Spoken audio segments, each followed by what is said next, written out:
cannot believe that I did not post a May favorites. Monthly favorites are my jam.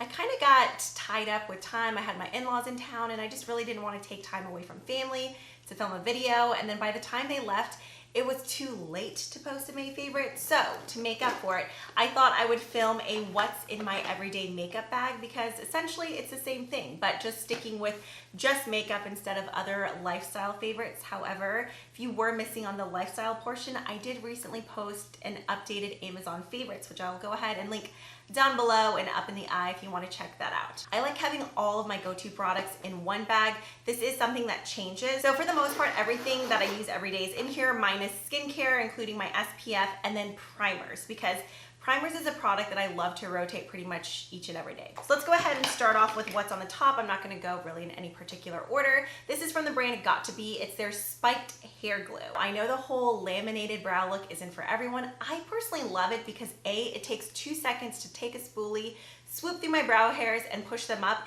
They stay in place all day long, and I really don't have to go in with any other brow product. Whenever you go in there and separate all the brow hairs, it's like all of a sudden you have a full fluffy brow. I've always loved a feathery brow, so I like it. If you don't, then by all means, pass on it, don't use it. But I've already seen comments like on IG stories that are like, oh my God, in 10 months, you're gonna look at your brows and be like, what was I thinking? But for the time being, I like it. Plus I almost feel like it gives you like a temporary eye lift. Something about swooping your brows up, it's like, it lifts everything up, and who doesn't want a good lift? This looks so beat up because A, it's old, and B, apparently it's just the palette that I gravitated towards whenever I was wearing falsies, which I have not been wearing falsies like at all recently. This is from Too Faced. This is their Just Peachy Mattes palette. I was gonna declutter it at one point, and I'm so glad that I didn't, because I've been reaching for it pretty much any day that I wear makeup for the last 2 months. I love these shades for my brow bone shades, and then I'll go in with any of these colors just for a transition shade. I did actually get rid of the just original Peachy palette. Isn't that what it was called? Just Peachy? No, I think that one was just,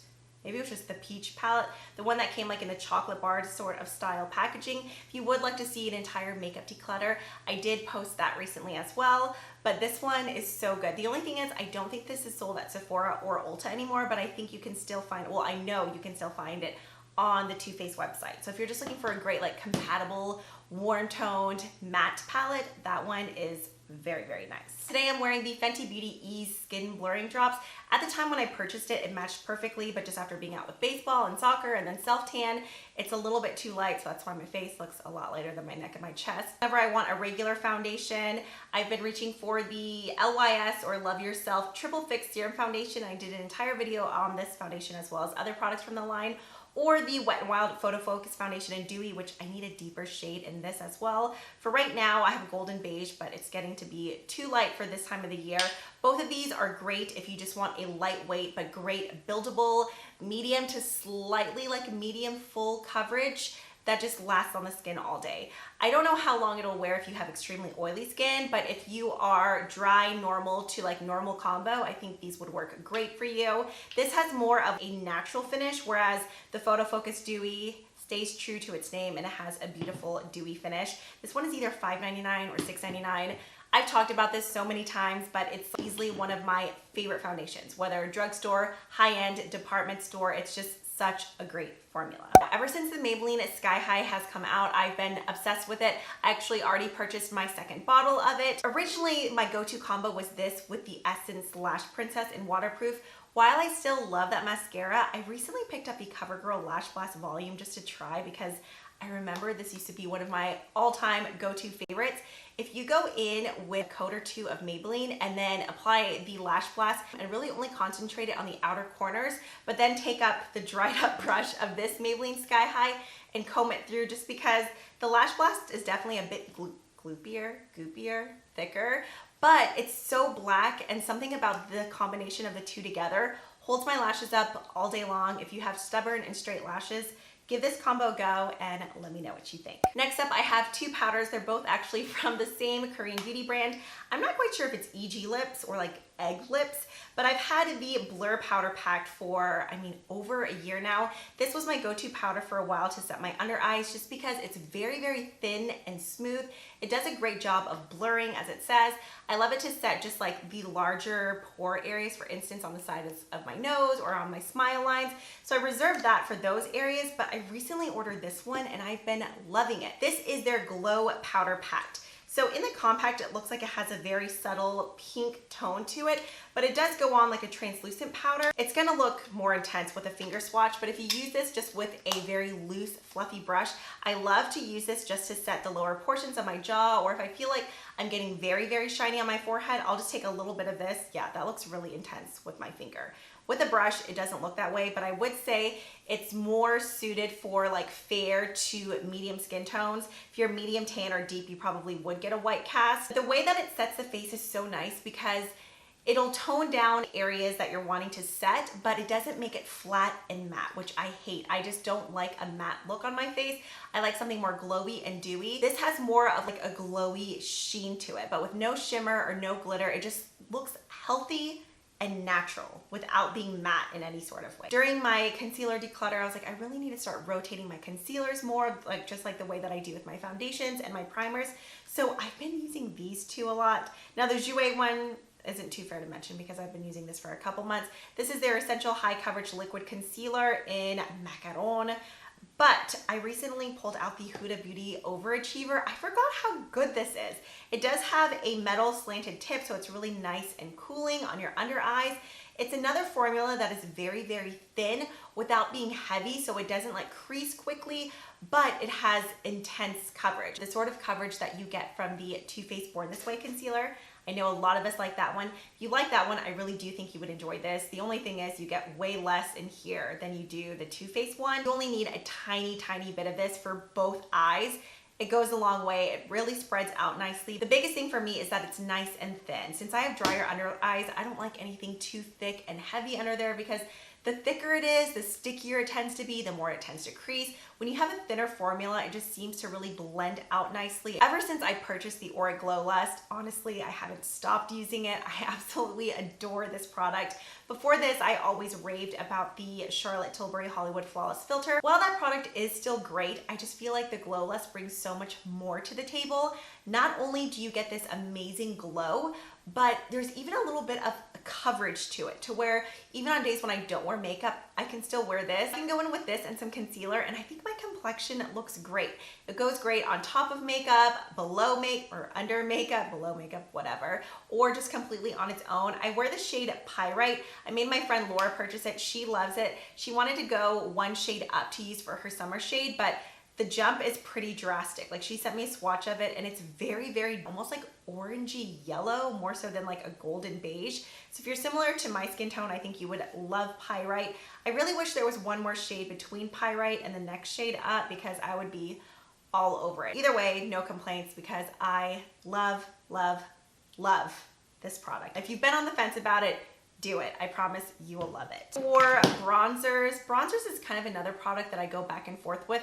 Every day that I wear makeup, I normally always use some sort of cream bronzer. For that, I still rotate between the Huda Beauty one as well as the Danessa Myrix, and more recently, the I Mimi Multi-Stick Shading. I have mine in the shade 1 bronzer.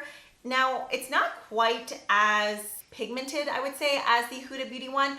Upon like first swipe, it's pigmented, but as you blend it out, I feel like it blends out much easier. Huda Beauty is very blendable. It shears out much quicker than the Huda Beauty one. So this is more of like a natural everyday bronzer. I'd recently compared this one to the 2 Persona bronzing sticks over on IG stories. I'll go ahead and swatch all 3 of them for you again. That way you can see how this one compares to those 2 shades. I feel like this is like the perfect mixture of those 2 bronzers together. Something brand new to my collection. I've had one of the Clio Air Prism highlighters before. It's amazing if you just love a translucent glowy type of highlighter. It is beautiful. But I finally picked up one of their air blushers, and I'm gonna tell you now, this is gonna be my most used blush for this time of the year. Before this, I've been going on and on about the naming blush with the Keradium what is that called? Bling Fit Cheek Lighter on top. If you've watched any of my monthly favorites or K-beauty videos, you know all about that combo. It's just perfection. This is basically both of those products combined into one. It's what I have on my cheeks today. So like depending which way you shift, you get more of like a coral peachy look. And then if I shift over here, it just looks like I have a straight highlighter on. It's like the perfect peach sorbet, orange sherbet, coral goodness mix of a blush. If you love peachy blushes, you have to check this one out. I have one other new product in here. This is in this everyday drawer or everyday bag because whenever I get like new products that I'm wanting to test out, I just make a point to put them in this bag. That way I'm remembering to use them every day. This comes from the brand Romant. This is probably slowly becoming one of my most purchased K-beauty brands. I love their lipsticks. I love their eyeshadows. So this came from their Handbook collection. This, oh shoot, the name's not on here. I want to say it's like see-through highlighter. There may have been 2 shades in this, but as always, I'll be sure to link all of the products down below. It is so silky and creamy. It's a powder product. Name is perfect. Obviously with a heavy swatch like this, it looks more intense, but when you go in and just lightly dust them on, it's stunning. I would say it's more intense than like the Essence Pure Nude highlighter if you're looking for something really, really subtle, but it's still much more subtle than something like the Becca highlighters or the Anastasia highlighters. I would still categorize it an everyday sort of highlighter, but it just, oh, it's so beautiful. I'm so impressed with this brand. I want like to try everything from the brand and just do a full face of Roman beauty. That way you guys can see all of the things. I'm so proud whenever you guys message me over on Instagram or showing me your Yes Style order, or if you went to like Aditom or any other K-beauty shop. I love seeing what you guys are like branching out and trying. Makes me feel like a proud mother goose. This is another newer product. This is from the brand, I believe it's Meko.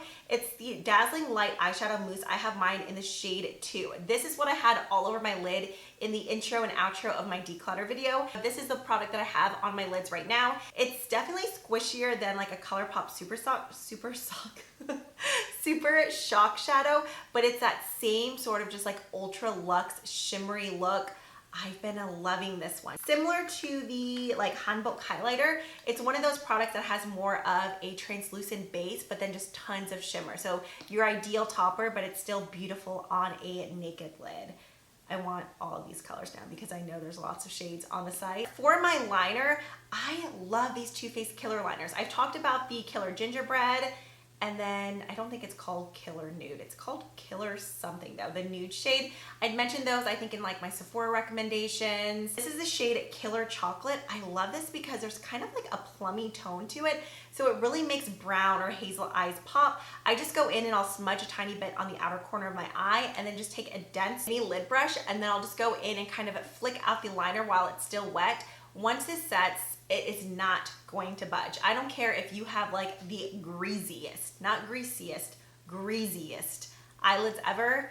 This formula stays locked and loaded. I think it's actually called like 36 hours something. Yeah, Total Control 36-hour waterproof eyeliner. You have to use a cleansing oil to get this off. I've been reaching for my NYX lip liners almost every single day. The shade that I have on right now is my newest one. It's called Nude Beige, but I've been using Natural, Peekaboo Neutral, and Ever for, I mean, years and years now. You can get these at Ulta for $4. They perform just as well as like MAC lip liners, any other wood pencil high-end lip liner out there. Lip liners and mascaras are definitely products that you could just opt for the drugstore version unless there's just like a shade or a brush you can't find in the drugstore. You could vouch for any makeup category and compare it to high-end.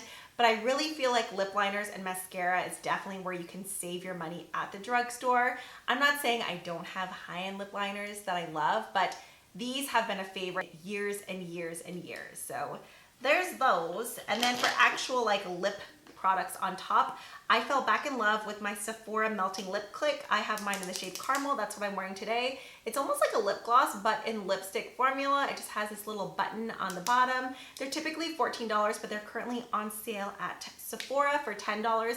You get the look of an ultra luxe gloss, but with zero stickiness.